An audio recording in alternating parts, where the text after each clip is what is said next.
जय हिंद दोस्तों, स्वागत है आपके अपने YouTube channel yes for study में। आज हम सब फिर एक नई वीडियो के साथ क्लास की शुरुआत करते हैं। आज की आपकी वीडियो आपके आने वाले सीटेट एग्जाम के लिए दोस्तों मोस्ट इंपॉर्टेंट है। सीटेट एग्जाम में सबसे ज़्यादा जरूरी स्टडी मटेरियल कोई होता है तो वो होता है आपका प्रीवियस ईयर क्वेश्चन पेपर। अब प्रीवियस ईयर इसलिए सबसे ज़्यादा महत्वपूर्ण होता है। ऐसा नहीं कि आप कोई प्रीवियस ईयर क्वेश्चन पेपर को सॉल्व करिए आपको सभी क्वेश्चन अगले पेपर में मिल जाएंगे, ऐसा नहीं होता। प्रीवियस ईयर सॉल्व करने का मतलब बस यही होता है कि आप क्वेश्चन की लैंग्वेज को समझ जाएं कि क्वेश्चन कैसे सीटेट में घुमा फिरा के पूछता है। अभी आप कोई क्वेश्चन देखेंगे, आप क्वेश्चन पढ़ के कंफ्यूज हो जाएंगे, फिर आपको पढ़ने का मन ही नहीं करेगा अगला क्वेश्चन में लगाएं।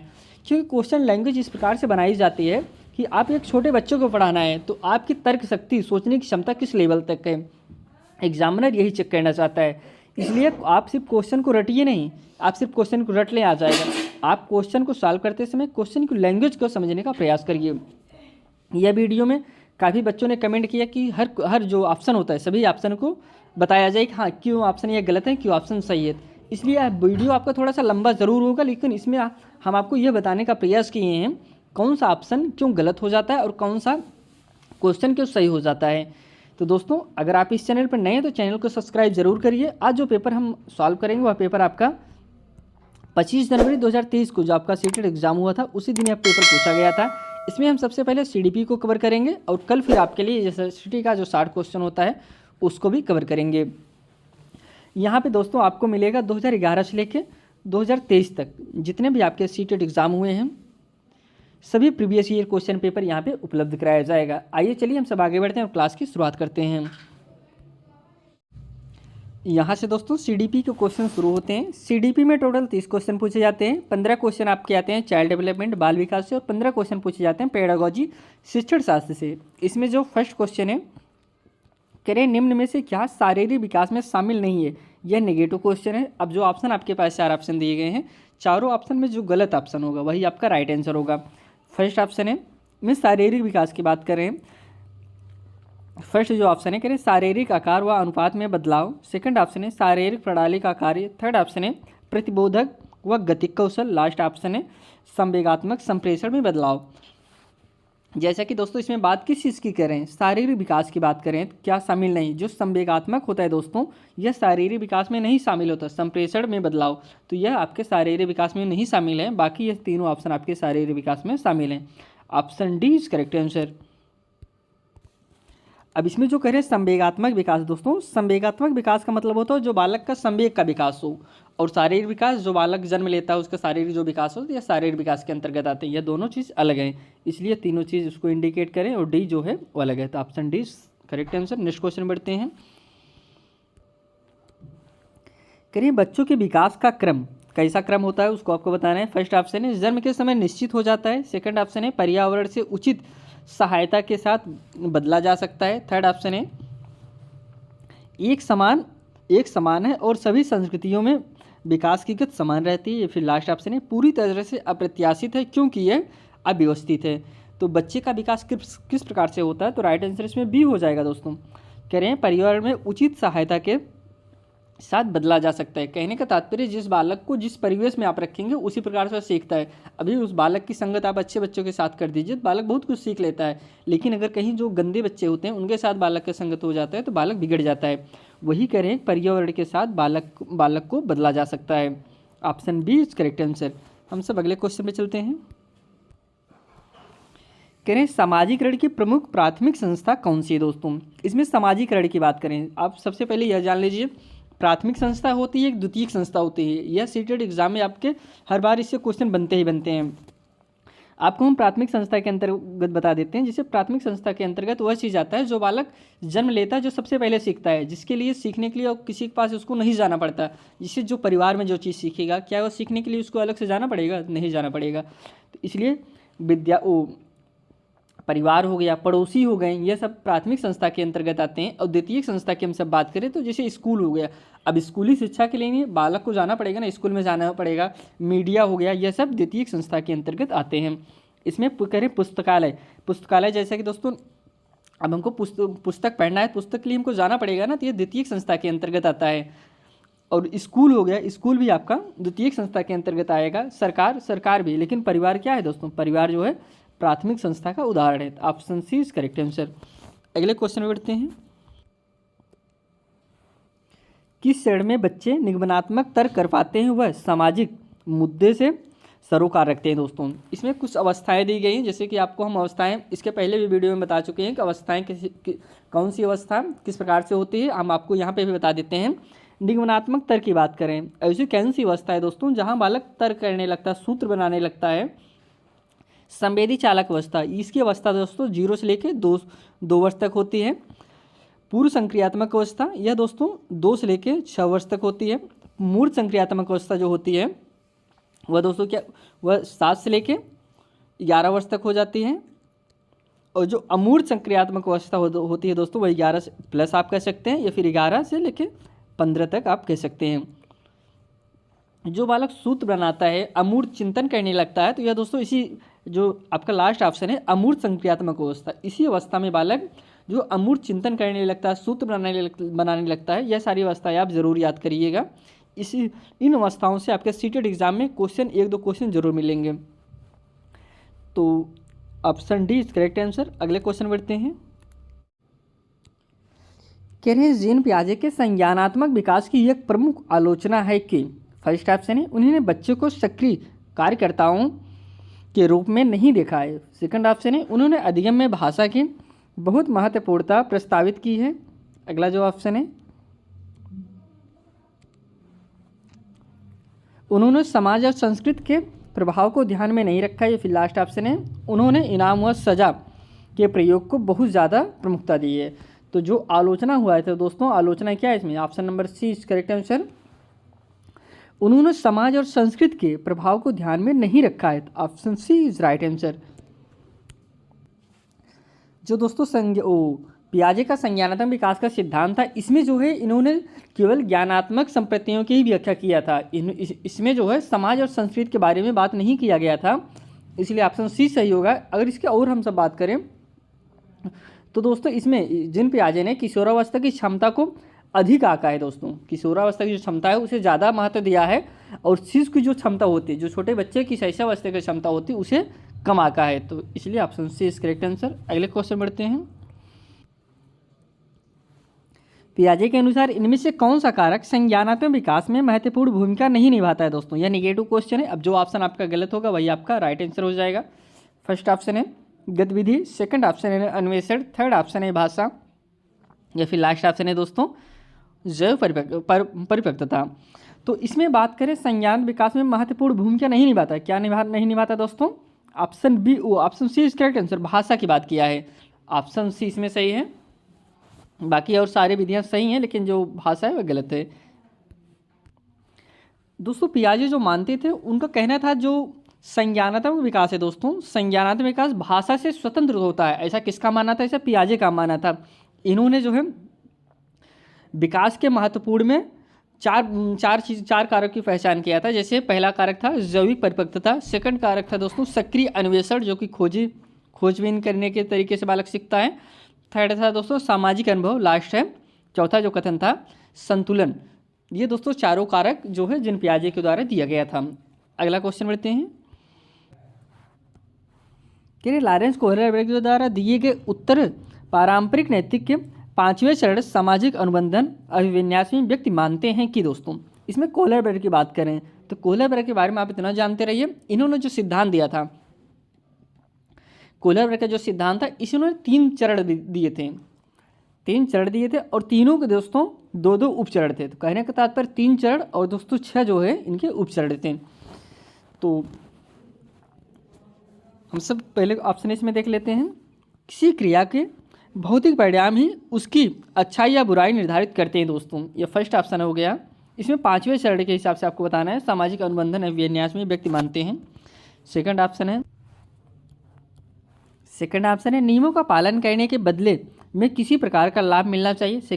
थर्ड ऑप्शन है सामाजिक व्यवस्था को बनाए रखने के लिए निश्चित नियमों को स्थापित करना और उनका पालन करना आवश्यक है। फिर लास्ट है नैतिक निर्णय स्वयं चुने हुए नैतिक सिद्धांतों के संदर्भ में किए जाना चाहिए। तो राइट आंसर इसमें डी हो जाएगा, नैतिक निर्णय स्वयं चुने हुए नैतिक सिद्धांतों के संदर्भ में किया जाना चाहिए। नेक्स्ट क्वेश्चन पे चलते हैं।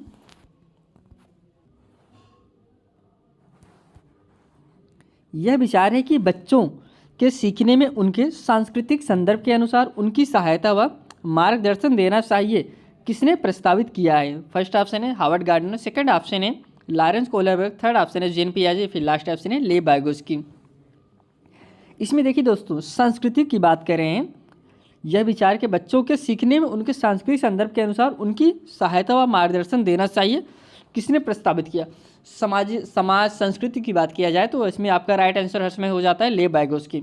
Option D is correct answer, क्योंकि दोस्तों जो ले वाइगोत्स्की थे, इनका मानना था कि जिस बालक का जो है, बालक का विकास, नैतिक मूल्य का विकास उसके संस्कृति से ही होता है। बालक के नैतिक मूल्य का विकास उसके संस्कृति से ही होता है। यह सब सीखने की बात दोस्तों वह अनुकरण द्वारा सब सीख लेता है। तो इसलिए option D is correct answer. संस्कृति की बात जब भी किया जाए समाज संस्कृति से रिलेटेड तो वह आपका ले वाइगोत्स्की सही होता है। नेक्स्ट क्वेश्चन बढ़ते हैं। विद्यार्थियों के संकेत व इशारे देना, सोच विचार की सक्रियाओं को मॉडल करना किसके उदाहरण है दोस्तों? फर्स्ट ऑप्शन है अनुकूलन, सेकंड ऑप्शन है विलंबित अनुसरण, थर्ड ऑप्शन है रटकर स्मरण, लास्ट है दोस्तों पाठ। तो यह पाठ भी कौन दिया था? ले वाइगोत्स्की से संबंधित, इसको आप जानते रहिए। अब पाठ ऐसा एक शब्द है दोस्तों, यह आपके एग्जाम में 100% है, आपके सीटेट एग्जाम में ज़रूर यह पाठ मिलेगा। क्योंकि पाठ जो देना होता है, पहले आपको पाठ के बारे में बता देते हैं। राइट आंसर भी यही आपका सही है। इसमें करें संकेत व इशारे देना, सोच विचार की प्रक्रिया को मॉडल करना, किसका उदाहरण है? दोस्तों पाठ का उदाहरण है। अब पाठ का मतलब ये होता है जैसे कोई बालक कुछ चीज़ बताना चाह रहा है लेकिन कुछ भूल गया या फिर नहीं बता पा रहा है, थोड़ा बहुत बताया, थोड़ा बहुत लास्ट में बच रहा है, नहीं समझ पा रहा है, आप उसे थोड़ा सा इशारा कर दें या फिर थोड़ा सा आप उसे बता दीजिए, थोड़ा सा मतलब इशारे के जरिए आप उसे बता देंगे तो वो अपने आंसर पे पहुंच जाएगा। यही होता है पाठ दे देना दोस्तों। जब बालक अपने उत्तर तक न पहुंच पाए उसे थोड़ा सा इशारा देकर बताना है दोस्तों, यह पाठ कहलाता है। Option D is correct answer. अगले क्वेश्चन बढ़ते हैं। एक प्रगतिशील कक्षा में फर्स्ट ऑप्शन है बच्चे अर्थपूर्ण गतिविधियों में संलग्न होते हैं जिससे वे अपनी क्षमता के अनुसार कार्य कर पाएँ। सेकंड ऑप्शन है शिक्षक सभी सिखाने का केंद्र है। इसमें दोस्तों प्रगतिशील कक्षा की बात करें, यहाँ पे कह रहे हैं कि शिक्षक सभी सीखने सिखाने का केंद्र है। दोस्तों आपके सीटेट एग्जाम में यह चीज़ आप जरूर ध्यान दीजिए, इसमें जो सर्वे सर्वा होता है वह शिक्षक नहीं दोस्तों, वो बच्चा होता है। इसलिए शिक्षक के आपके सीटेट एग्जाम में कहीं भी शिक्षक का बखान किया जाए तो ऑप्शन आपका गलत ही होगा। फर्स्ट ऑप्शन इसमें सही लग रहा है, बच्चे अर्थपूर्ण गतिविधियों में संलग्न होते हैं जिससे वे अपनी क्षमता के अनुसार कार्य कर पाएँ। यह ऑप्शन पॉजिटिव है, अभी तक सही है, लेकिन हम ऑप्शन चारों देखते हैं और क्या कहा गया। हो सकता है इससे कुछ बेटर ऑप्शन हो तो आपका सही हो जाएगा। सीटेट में यही होता है कि आपके ऑप्शन और भी सही रहते हैं लेकिन जो सबसे ज़्यादा सही होता है वही आपका राइट आंसर हो जाता है। तो थर्ड क्वेश्चन देखते हैं। पाठ्य पुस्तक ही सीखने का एकमात्र साधन था, ऐसा नहीं हो, ये सब नेगेटिव पॉइंट है। लास्ट ऑप्शन है सभी सीखने सिखाने का केंद्र परीक्षाएं हैं, यह भी आपका नेगेटिव पॉइंट हो गया। क्या सिर्फ बालक सिर्फ परीक्षाओं से ही सीखता है? ऐसा नहीं, बालक सबसे ज़्यादा गतिविधि के माध्यम से, अन्वेषण के माध्यम से, अपने सहपाठियों से बात करके, इन सब माध्यम से ज़्यादा सीखता है। तो ऑप्शन इसमें अभी तक जो सबसे पॉजिटिव आंसर था ऑप्शन ए ही सही है। बच्चे अर्थपूर्ण गतिविधियों में संलग्न होते हैं जिससे वे अपनी क्षमता के अनुसार कार्य कर पाएँ। Option A correct answer. अगले क्वेश्चन में बढ़ते हैं।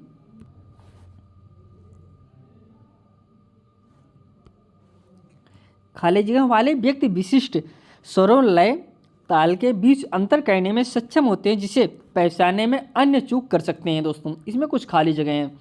कह रहे हैं ऐसे व्यक्ति विशिष्ट स्वरों, लय, ताल को बीच अंतर करने में सक्षम होते हैं। आपको बताना है ऐसे कौन से व्यक्ति होते हैं, उनकी इसमें बुद्धि की बात करें, कौन से ऐसे लोग होते हैं जिनमें स्वर को मेल करना, लय ताल से बोलना, ये सब बीच में अंतर करना, लय ताल के बीच में अंतर कर लेना, इस समय सक्षम होते हैं। ऐसे कौन से लोग होते हैं, उनकी किस प्रकार से बुद्धि होती है?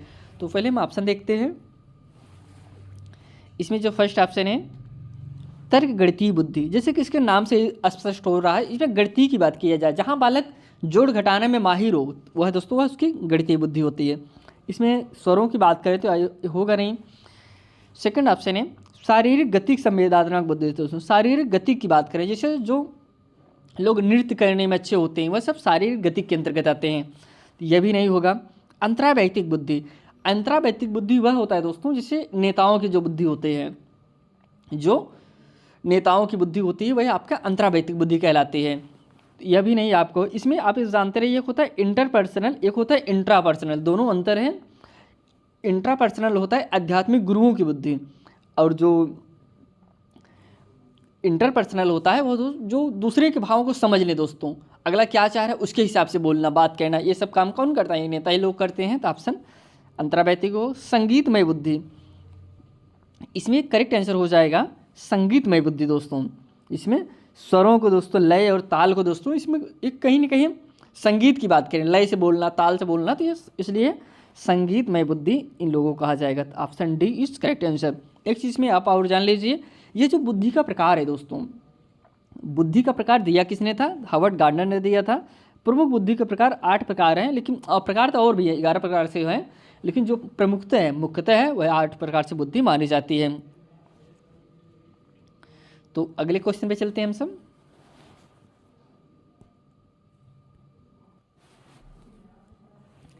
ले वाइगोस्की के अनुसार भाषा दोस्तों, ले वाइगोस्की का भाषा कैसी है? फर्स्ट ऑप्शन है कि संज्ञानात्मक विकास में कोई भूमिका नहीं है। सेकंड ऑप्शन है संज्ञानात्मक विकास में बेहद महत्वपूर्ण है।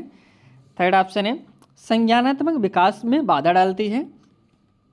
या फिर लास्ट ऑप्शन है दोस्तों संज्ञानात्मक विकास के पीछे रहती है दोस्तों। जैसे कि हमने आपको भाषा के बारे में बताया था कि ले वाइगोस्की ने भाषा को क्या माना था, क्या भाषा को ज़्यादा महत्व दिया था? इसके पहले जब हमने क्वेश्चन सॉल्व किया वहाँ पे इसी चीज़ की बात हो रही है, तो इसमें यही ऑप्शन बी सही हो जाएगा। संज्ञानात्मक विकास में बेहद महत्वपूर्ण है भाषा, option B is correct answer. हम सब अगले क्वेश्चन में बढ़ते हैं।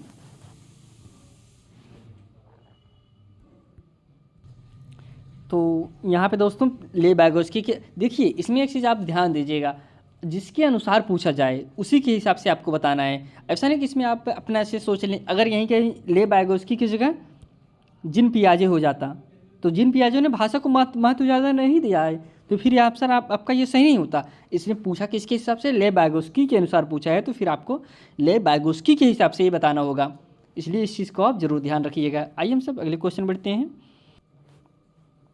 अगला जो क्वेश्चन है स्टेटमेंट से संबंधित है। सबसे पहले हम सब स्टेटमेंट ए को समझते हैं। कथन है माध्यमिक स्कूल के शिक्षकों के लिए यह महत्वपूर्ण है कि वे मीडिया में जेंडर रूढ़वादिता के चित्रण को आलोचनात्मक रूप से देखने के लिए छात्रों को सक्षम करें। तो तर्क इसमें जो दिया गया है, मीडिया समाजीकरण की एक महत्वपूर्ण संस्था है दोस्तों। इसमें जेंडर रूढ़वादिता की बात करें, थोड़ा सा हम आपको जेंडर रूढ़वादिता के बारे में बता देते हैं। अगर आप क्वेश्चन की भूमिका को समझ गए तो आप क्वेश्चन को बहुत अच्छे से सॉल्व कर सकते हैं। अब जेंडर रूढ़वादिता का मतलब यह होता है, जैसे लोग कहते हैं कि लड़कियों का मैथ कमज़ोर होता है, लड़कियों को मैथ नहीं आता, बच्चों का मैथ बहुत अच्छा होता है। तो क्या ऐसा कहीं प्रमाणित है? कहीं बुक में लिखा गया इस तरीके से कि लड़कियों को मैथ नहीं आता, बच्चों को ही, लड़कों को ही मैथ आता? ऐसा नहीं है। या फिर ऐसा लड़कियां जो हैं घर में चाय बनाएं, बालक जो है जाके लड़के जो हैं मार्केट से सब्जी लाएं, क्या यह प्रमाणित है? ऐसा कहीं लिखा गया है? ऐसा नहीं दोस्तों, यह समाज में चलती आई प्रक्रिया है। यही इसी को जो दोस्तों जेंडर रूढ़वादिता कहते हैं, जहाँ पे जेंडर के हिसाब से पक्षपात किया जाए। अब इसमें कुछ ऑप्शन दिए गए, हम ऑप्शन को देखते हैं पहले। इसमें फर्स्ट ऑप्शन है ए और आर दोनों सही हैं और आर सही व्याख्या करता है, एक है। सेकंड ऑप्शन है ए और आर दोनों सही हैं लेकिन आर सही व्याख्या नहीं है, एक है। अगला ऑप्शन है ए सही है लेकिन आर गलत है, या फिर लास्ट ऑप्शन है ए और आर दोनों गलत हैं। तो इसमें जो कि राइट आंसर हो जाएगा ऑप्शन नंबर ए दोस्तों। इसमें ए सही है, ए और आर दोनों सही है दोस्तों, और आर जो है सही व्याख्या करता है ए का। तो नेक्स्ट क्वेश्चन पे चलते हैं। अगला जो क्वेश्चन है, देखिए दोस्तों, आप क्वेश्चन को सॉल्व करते समय रटने का प्रयास ना करिए, आप क्वेश्चन की लैंग्वेज को समझने का प्रयास करिए कि लैंग्वेज में पूछ क्या रहा है, उस लैंग्वेज का मतलब क्या होता है। अगर इसको आप समझ लिए सीटेट में, तभी आप अच्छा स्कोर ला सकते हैं। ऐसा नहीं आप रट लीजिए आपको आ जाएगा, ऐसा नहीं। आप क्वेश्चन को समझिए। जैसे बच्चों के आकलन के बारे में निम्नलिखित में से कौन सा कथन सही नहीं है दोस्तों? किसकी बात करें? बच्चों की। अगर हम बच्चों के आकलन करेंगे, आप खुद से अपने ऊपर ले लीजिए, अगर ये आप एक टीचर हैं, आप बच्चों का आकलन करना है, उसमें से कौन सा आकलन ऐसा रहेगा जो गलत है। अब एक चीज़ इसमें आप ध्यान में रखना होगा कि बालक के खिलाफ ऐसा कोई भी ऑप्शन होगा जो बालक के खिलाफ होगा, वह ऑप्शन आपके गलत होगा। मतलब सीटेट एक्स्ट्रा एग्जाम है जहाँ पे टीचर गलत हो सकता है, पढ़ाने का तरीका गलत हो सकता है, स्कूल गलत हो सकता है, लेकिन एक लोग कभी नहीं गलत होता है, वह कौन है? वह बालक है। इसीलिए बालक को आपको सर्व मानना है। इसमें नहीं पूछा गया। अब जो ऑप्शन आपका गलत होगा बच्चों के आकलन के संदर्भ में, ये आपका राइट आंसर हो जाएगा। तो इसमें जो फर्स्ट ऑप्शन है, आकलन में बच्चों की तैयारी को परखने में मदद मिलनी चाहिए। सेकंड ऑप्शन है, आकलन से चिंता और भय पैदा करने में मदद मिलनी चाहिए। क्या आप बालक को चिंता और भय डांट के पढ़ाएंगे, डर पैदा करके पढ़ाएंगे? तो आप डर पैदा करके नहीं पढ़ा सकते। और जो थर्ड ऑप्शन है, मूल्यांकन विभिन्न साधनों का उपयोग मूल्यांकन विभिन्न साधनों का उपयोग करके किया जाना चाहिए। यह भी दोस्तों पॉजिटिव आंसर है। आप मूल्यांकन हर बालक का एक जैसा नहीं कर सकते। जैसे कोई बालक दृष्टिबाधित है, उसका मूल्यांकन आप कैसे करेंगे? उसका मूल्यांकन करने के लिए आपको अलग तरीके से अपनाना होगा, जिसे ब्रेल लीव का प्रयोग करके उसको बताएं। जो बच्चा सुन नहीं सकता उसके लिए अलग पद्धति का उपयोग करके आप मूल्यांकन करेंगे। इसलिए दोस्तों सबके लिए एक जैसे ही तरीके से मूल्यांकन नहीं कर सकते। अगला जो लास्ट ऑप्शन है, मूल्यांकन में सहकर्मी और स्वयं मूल्यांकन शामिल होना चाहिए। यह भी दोस्तों सही ऑप्शन है। तो इसमें जो गलत ऑप्शन है यही है, आकलन से चिंता और भय पैदा करने में मदद मिलनी चाहिए। तो ऐसे ऑप्शन जो भी आपके मिले जो बच्चे के खिलाफ हों, तो ऑप्शन आपके गलत हो जाएंगे। यही आपका सही होगा क्योंकि इसमें गलत पूछा था। अगले क्वेश्चन में बढ़ते हैं। कह रहे आकलन सीखने से कैसे जुड़ा है? दोस्तों जो आकलन है यह सीखने से कैसे जुड़ा है। अगर किसी बच्चे का हम आकलन कर रहे हैं वह सीखने से कैसे जुड़ा हो, उसको आपको बताना है। फर्स्ट ऑप्शन है, आकलन और सीखने के बीच कोई संबंध नहीं है। क्या यह सही है? अगला जो ऑप्शन है, कह रहे आकलन सीखने के अंत में होना चाहिए। क्या जो आकलन होता है वह सीखने के अंत में करना चाहिए? थर्ड ऑप्शन है, आकलन सीखने का एक अभिन्न अंग होना चाहिए। या फिर लास्ट ऑप्शन है, सीखने के मूल्यांकन के आधार पर निर्देशित किया जाना चाहिए। सीखने के मूल्यांकन के आधार पर निर्देशित किया जाना चाहिए। इसमें जो पूछ रहा था दोस्तों, इसमें कह रहे थे आकलन सीखने से कैसे जुड़ा हुआ है। ये दोस्तों ऑप्शन इसमें सी सही होगा। आकलन सीखने का एक अभिन्न अंग होना चाहिए। दोस्तों इस तरीके से, ऐसा नहीं जो आकलन है जैसे किसी बालक का आपको आकलन आपने नहीं किया, आपने पूरे साल भर मेहनत से पढ़ाया, बालक पूरे साल भर मेहनत से पढ़ा, फिर लास्ट में एग्ज़ाम देने बैठा, तो आपको पता चल रहा है कि बालक लिखना ही नहीं आ रहा, मात्राएं नहीं आ रही हैं। तब आपने पूरे साल में जो एग्ज़ाम लिया, लास्ट में जो आपने उसका आकलन कर रहे हैं, यह गलत है। अगर आप उसका हफ्ते 10 दिन पे एक टेस्ट ले लीजिए या उसका आकलन कर लें, तो आपको पता चल जाता है बालक जो लिखने में मात्राएं नहीं आ रही हैं, तो आप उसको सुधार सकते थे और लास्ट में बच्चा अच्छा स्कोर ला सकता था। इसलिए जो सेकंड ऑप्शन है आकलन सीखने के अंत में होना चाहिए, गलत है दोस्तों। इसमें राइट आंसर ये हो जाएगा आकलन सीखने का एक अभिन्न अंग होना चाहिए। इसे हमको समय समय पर सतत मूल्यांकन करना चाहिए। अगला क्वेश्चन है,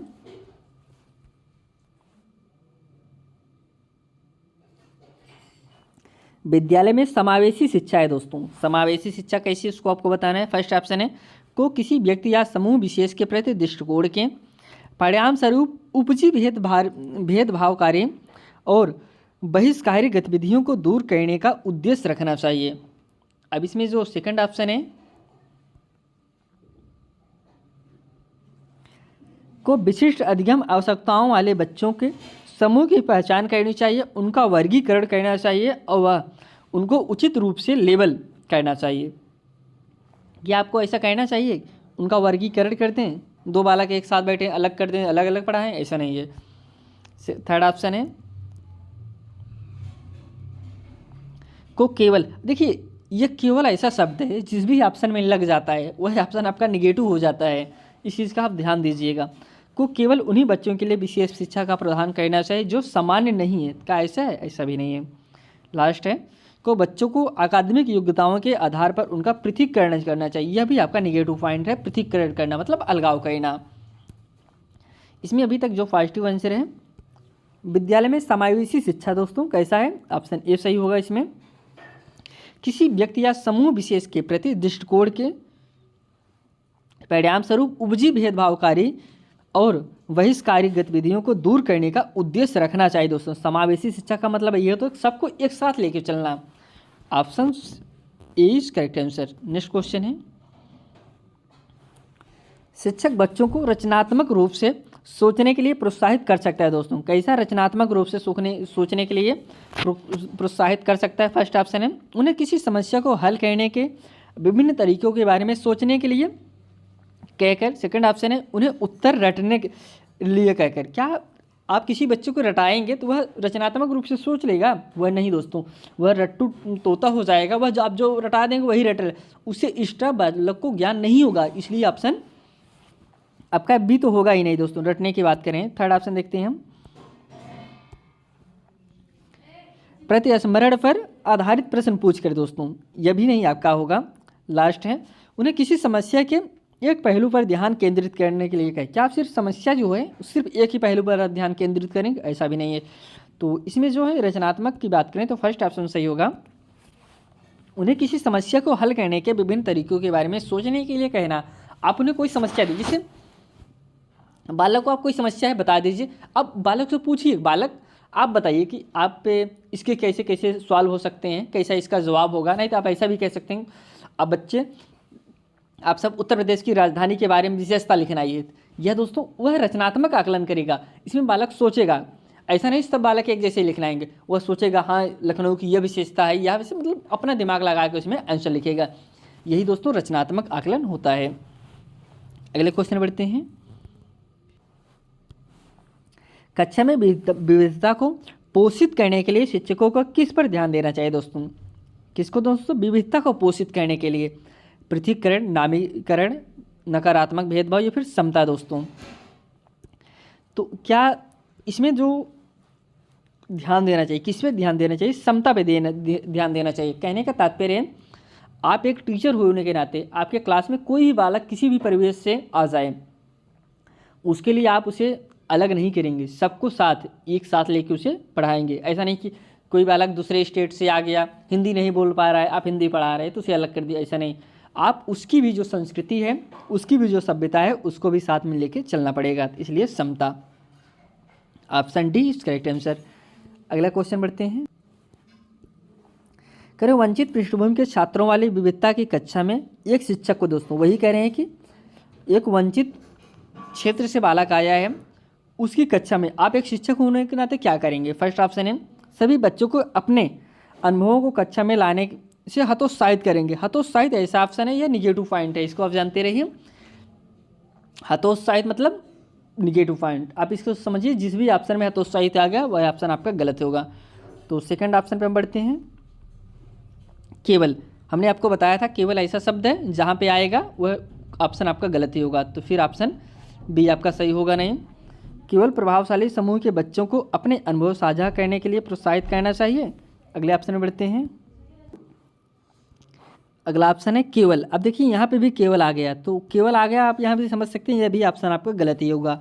केवल वंचित समूह के बच्चों को अपने अनुभव साझा करने के लिए प्रोत्साहित करना चाहिए, ऐसा नहीं दोस्तों, सिर्फ कुछ बच्चे के लिए, आपको सभी बच्चों के साथ में लेकर चलना है। लास्ट ऑप्शन है, अपने अनुभव साझा करना चाहिए और सभी बच्चों को अपने अनुभव साझा करने के लिए प्रोत्साहित करना चाहिए। यह आपका पॉजिटिव आंसर हो जाएगा। Option D is correct answer.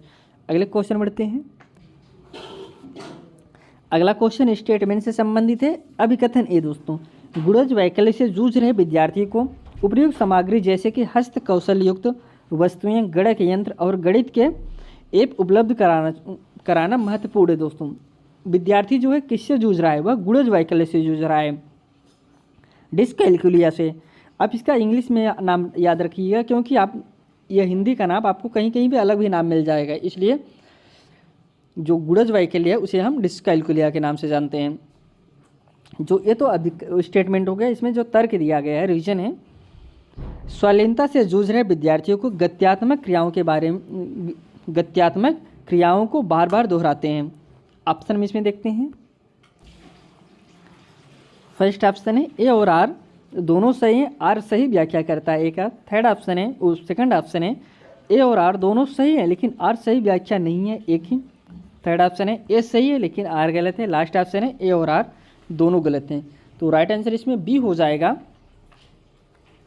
Option second सही है। ए और आर दोनों सही हैं, आर जो है सही व्याख्या नहीं है ए की। Option second is correct answer. अगले क्वेश्चन बढ़ते हैं।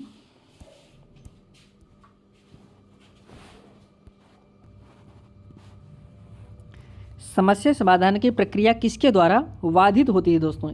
समस्या समाधान की प्रक्रिया किसके द्वारा बाधित होती है उसको आपको बताना है। फर्स्ट ऑप्शन है अनुरूपित सोच, सेकंड ऑप्शन है स्वानुभाविकता, थर्ड ऑप्शन है साधन लक्ष्य विश्लेषण, या फिर लास्ट ऑप्शन है प्रक्रियात्मक स्थिरता।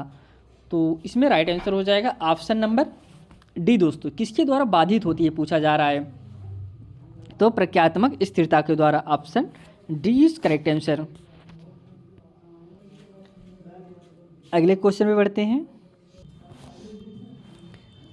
अभिकथन ए, जो शिक्षक यह मानते हैं कि क्षमता निश्चित नहीं है और प्रयास करके उसे बदला जा सकता है, छात्रों को स्कूलों में अपने प्रदर्शन में सुधार करने के लिए प्रेरित करने की संभावना प्रस्तुत करते हैं। यह दोस्तों कथन ए हो गया। अब इसमें जो तर्क दिया गया है, तर्क यह है, तर्क आर है, अल्फ्रेडा उन विश्वासों से जुड़ी है जो शिक्षक अपने छात्रों की क्षमताओं के बारे में रखते हैं। ऑप्शन हम इसमें देखते हैं। फर्स्ट ऑप्शन है ए और आर दोनों सही है, आर सही व्याख्या करता है ए का। सेकंड ऑप्शन है ए और आर दोनों सही है लेकिन आर सही व्याख्या नहीं है ए का। थर्ड ऑप्शन है ए सही है लेकिन आर गलत है। लास्ट ऑप्शन है ए और आर दोनों गलत हैं। तो करेक्ट आंसर इसमें हो जाएगा ऑप्शन नंबर इसमें दोस्तों सही होगा आपका सेकंड, फर्स्ट होगा ए और आर दोनों सही हैं दोस्तों, और आर जो है सही व्याख्या भी कर रहा है ए का। तो नेक्स्ट क्वेश्चन में बढ़ते हैं।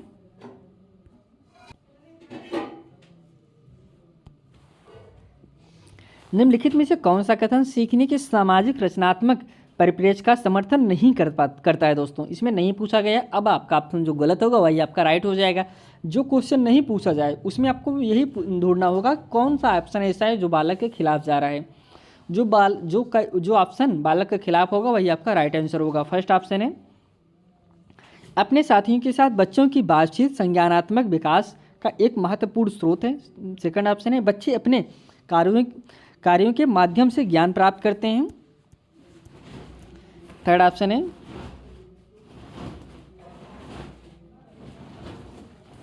शिक्षा शास्त्र में ऐसी गतिविधियां शामिल होनी चाहिए जो प्रयोग को प्रोत्साहित करती हैं। लास्ट ऑप्शन है मूल्यांकन शिक्षण के अंत में ही किया जाना चाहिए। क्या ऑप्शन ऐसा है दोस्तों कि मूल्यांकन जो है शिक्षण के अंत में ही किया जाना चाहिए? हमने आपको पहले ही बता दिया मूल्यांकन जो होता है आपको सतत मूल्यांकन करना चाहिए, व्यापक मूल्यांकन नहीं करना चाहिए। तो ये आपका गलत है और गलत ही आपका सही आंसर हो जाएगा। बालक का मूल्यांकन अगर आप लास्ट में करेंगे, अभी कोई बालक जिसे मैं ऊपर आपको बताया, आप एग्ज़ाम ले रहे हैं, किसी बालक का एग्ज़ाम लिए, लास्ट में आप एग्ज़ाम ले रहे हैं, आपको पता चले बालक को अभी मात्राएं नहीं आ रही, लिखना नहीं आ रहा है, अक्षर नहीं छीन पा रहा है, अपने पूरा साल भर मेहनत करके पढ़ाया है लेकिन वो अक्षर को नहीं लिख पा रहा है। लेकिन अगर अब आप बीच में उसका मूल्यांकन किए होते आप उसकी ये इस कमी को दूर कर सकते थे, इसलिए यह ऑप्शन आपका गलत हो जाएगा। अगले क्वेश्चन पे चलते हैं। अगला जो क्वेश्चन है वह स्टेटमेंट से संबंधित है। अभिकथन ए है अर्थपूर्ण अधिगम सुनिश्चित करने के लिए विद्यार्थियों से यह अपेक्षा की जानी चाहिए कि वे ज्ञान को ठीक उसी तरह से पुनरुत्थित करें जैसे उन्होंने उसे गृहीत किया है दोस्तों। अब इसमें जो तर्क दिया गया है, तर्क है अधिगम बच्चों द्वारा ज्ञान को निष्क्रिय रूप से प्राप्त करने और उसका पुनरुत्पादन करने की प्रक्रिया है। ऑप्शन इसमें देखते हैं। फर्स्ट ऑप्शन है ए और आर दोनों सही है, आर सही व्याख्या करता है ए का। सेकंड ऑप्शन है ए और आर दोनों सही है लेकिन आर सही व्याख्या नहीं है ए के। थर्ड ऑप्शन है ए सही है लेकिन आर गलत है। लास्ट ऑप्शन है ए और आर दोनों गलत हैं। तो राइट आंसर इसमें हो जाएगा ऑप्शन नंबर डी सही होगा दोस्तों, ए और आर दोनों गलत हैं। अगले क्वेश्चन पे बढ़ते हैं।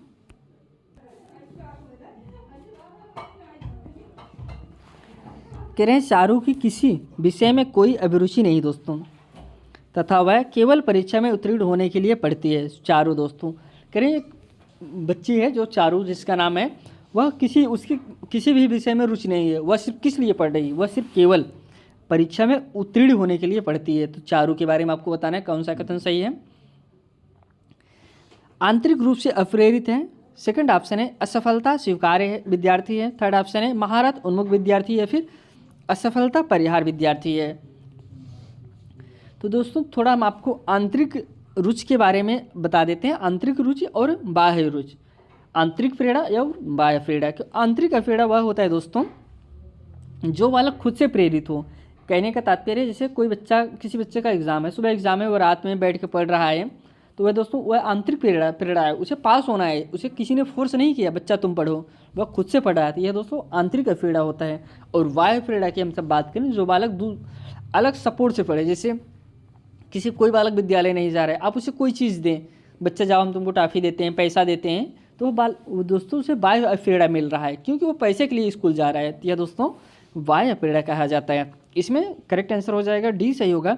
असफलता परिहार विद्यार्थी है, वह जो है नॉलेज के लिए नहीं पढ़ी, उसे बस उसे परीक्षा में पास होना है इसलिए पढ़ रही है। ऑप्शन इसमें डी सही हो जाएगा। नेक्स्ट क्वेश्चन बढ़ते हैं।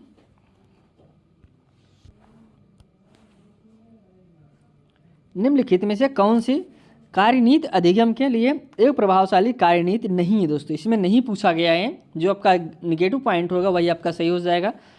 पहला ऑप्शन है अर्थहीन अनुवाचन, सेकंड ऑप्शन है अपने किसी साथी को समझाना, थर्ड ऑप्शन है स्वयं से प्रश्न करना, फिर लास्ट ऑप्शन है अवधारणा मानचित्र बनाना। तो करेक्ट आंसर इसमें ये हो जाएगा अर्थहीन अनुवाचन इज राइट आंसर। अगले क्वेश्चन में बढ़ते हैं। मध्य विद्यालय की कक्षा में किस प्रकार का वातावरण बनाने पर जोर दिया जाना चाहिए दोस्तों। फर्स्ट ऑप्शन है सहयोगात्मक और सकारात्मक, सेकंड ऑप्शन है प्रतिस्पर्धात्मक और व्यक्तिवादी, थर्ड ऑप्शन है वेधन और रटना, भय और तनाव। क्या आपको इसमें जो लास्ट दो ऑप्शन है आप उसे देख के समझ सकते हैं कि ऐसे ये ऑप्शन आपके निगेटिव पॉइंट हो जाते हैं दोस्तों। वेधन कहना, रटना, भय, तनाव, ये सब ऑप्शन आपके निगेटिव पॉइंट है। इसमें क्या आपको दो बालक के बीच प्रतिस्पर्धा करना है, यह भी आपका गलत पॉइंट हो जाएगा। सहयोगात्मक और सकारात्मक, option A is correct answer. अगले क्वेश्चन बढ़ते हैं। नई शिक्षा नीति 2020 जैसी समकालीन नीतियाँ सीखने के किस शिक्षा शास्त्र को प्रस्तावित करती हैं। फर्स्ट है शिक्षक केंद्रित, अनुभवात्मक, व्यवहारवादी या फिर पाठ्य पुस्तक केंद्रित। तो इसमें बात करें नई शिक्षा नीति है एनईपी 2020, उसके बारे में आपको बताना है, तो वह किसकी बात करती है। तो इसमें राइट आंसर हो जाएगा ऑप्शन नंबर अनुभवात्मक दोस्तों, option B is correct answer. अब इसमें शिक्षक केंद्रित बात करें तो ये ऑप्शन आपका हर पॉइंट किसी भी ऑप्शन में आपको शिक्षक केंद्रित मिल जाए वो गलत ऑप्शन होगा। यहीं पर अगर ये ऑप्शन होता बाल केंद्रित, वह आपका पॉजिटिव आंसर हो जाता। तो ऑप्शन अनुभवात्मक, option B is correct answer. अगले क्वेश्चन बढ़ते हैं।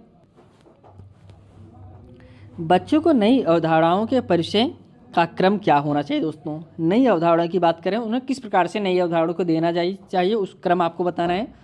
तो इसमें जो कि फर्स्ट ऑप्शन है वैश्विक से स्थानीय, अमूर्त से ठोस, अनुप्रयोग से संप्रदायात्मक समझ या फिर अपरिचित से परिचित। तो करेक्ट आंसर हो जाएगा अपरिचित से दोस्तों उसे परिचित कराना चाहिए। आप उसे ऐसा नहीं आप उसे पहले सूत्र बता दें फिर आप उसे सामान्य की तरफ ले जाए, नहीं। आप जैसे कोई चीज़ अपरिचित वस्तु है आप उसे पहले उसके बारे में फिर उसे धीरे धीरे अपरिचित वस्तु से परिचित वस्तु की तरफ ले जाना चाहिए। Option D is correct answer. Next question पे बढ़ते हैं। विद्यालय में विद्यार्थियों का अर्थपूर्ण अधिगम खाली जगह से नकारात्मक रूप से प्रभावित होता है और फिर खाली जगह से सकारात्मक रूप से प्रभावित होता है दोस्तों। कुछ ऑप्शन दिए गए हैं, आपको बताना है किससे नकारात्मक रूप से बालक पर अधिगम में प्रभावित पड़ेगा और किससे सकारात्मक रूप से बालक के अधिगम में प्रभावित होता है। तो ऑप्शन हम पहले देख लेते हैं।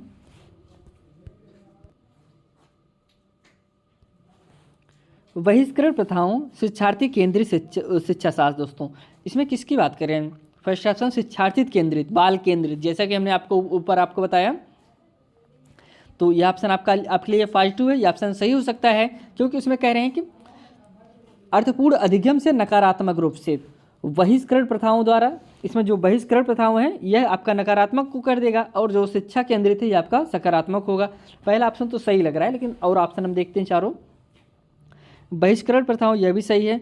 परीक्षा उन्मुख, क्या बालक सिर्फ परीक्षा के लिए पढ़ता है? ऐसा नहीं, ये ऑप्शन आपका गलत हो जाएगा। लास्ट है समावेशी प्रथाओं और परीक्षा उन्मुख, यह भी आपका गलत हो जाएगा। समावेशी प्रथाओं शिक्षार्थी केंद्रित शिक्षा शास्त्र, यह भी आपका गलत हो जाएगा, समावेशी नहीं। तो राइट आंसर इसमें फर्स्ट हो जाएगा बहिष्करण प्रथाओं शिक्षा केंद्रित शिक्षा शास्त्र। यहाँ पे आज हम सब दोस्तों टोटल 30 क्वेश्चन को कवर किए, जो कि आपके CDP से संबंधित है। आपका यह पेपर 25 जनवरी 2023 को जो आपका सीटेट एग्ज़ाम हुआ था उसी में पूछा गया था। इसी को हम सब कवर किए हैं। तो दोस्तों अगर आप इस चैनल पर नए थे, चैनल को सब्सक्राइब जरूर करिए। यहाँ पे आपको 2011 से लेकर 2023 तक जितने भी आपके सीटेट एग्ज़ाम हुए हैं सभी प्रीवियस ईयर क्वेश्चन पेपर यहाँ पे कवर कराए जाएंगे। अब इसी के साथ ये क्लास यहीं समाप्त करते हैं। आपसे फिर एक नई वीडियो में मिलते हैं, तब तक के लिए दोस्तों धन्यवाद।